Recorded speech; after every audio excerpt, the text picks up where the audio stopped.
Hey chums! If you clicked on this video, I think you had an experience like staring at your Steam library with 500 games and thinking, nothing to play, this is it, it can't get much worse. Unless you start a new game and quit after 5 minutes, because the tutorial felt too tutorial-y. And the same crap happened to me, and not only once. But don't get upset, we can get over it. And before I give you a few working tips on how to cure this bane, let's briefly run over 5 symptoms to find out if you are my patient. So, after playing a game, instead of feeling relaxed or satisfied, you feel exhausted or frustrated. You're getting overly annoyed at minor in-game setbacks or mechanics, like if a single missed headshot makes you consider uninstalling or breaking a finger. You're constantly switching games looking for something to click, but nothing does. Steam refund policy probably hate you.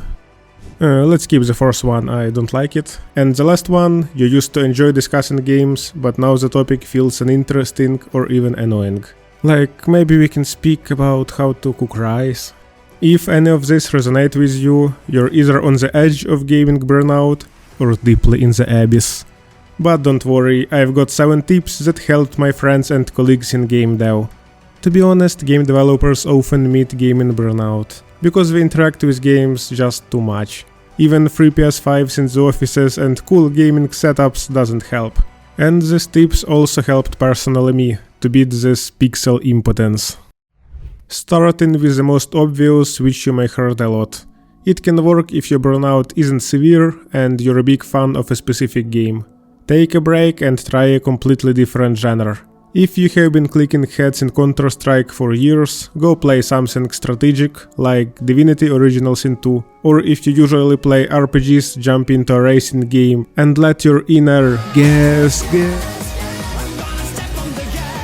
your inner Fast and Furious star shine.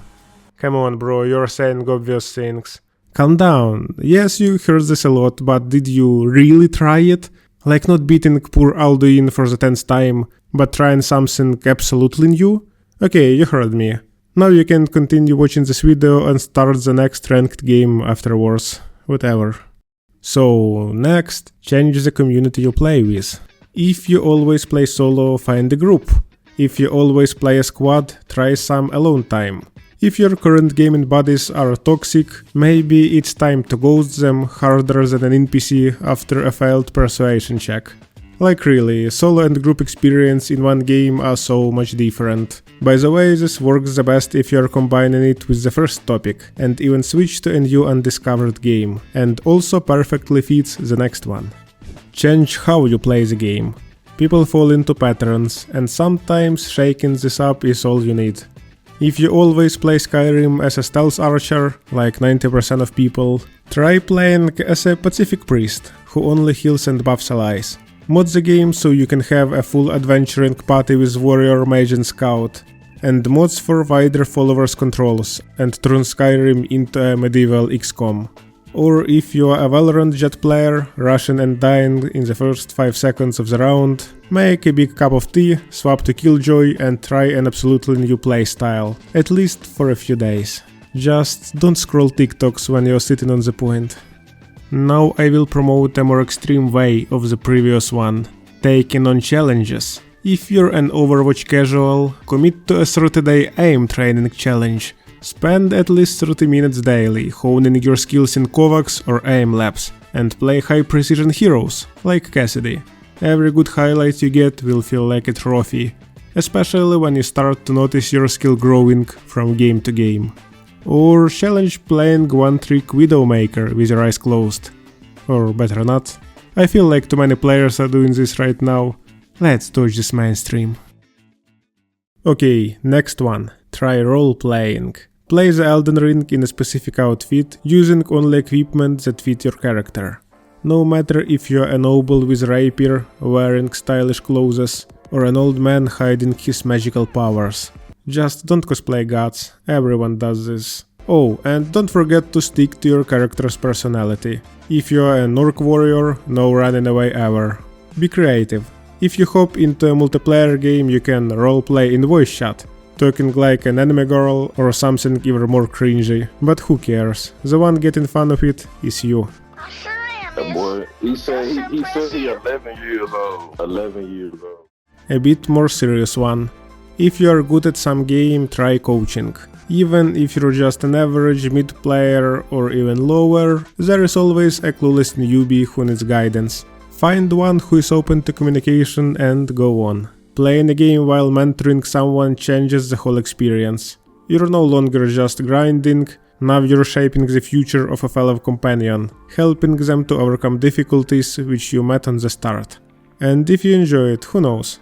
You might end up getting a new friend, or enjoying making guides and turning it into a new hobby, which directly leads us to the next topic. Try diving into media. Nah, stop thinking that it's cringe. Your colleagues and mom will not know that if you don't tell them.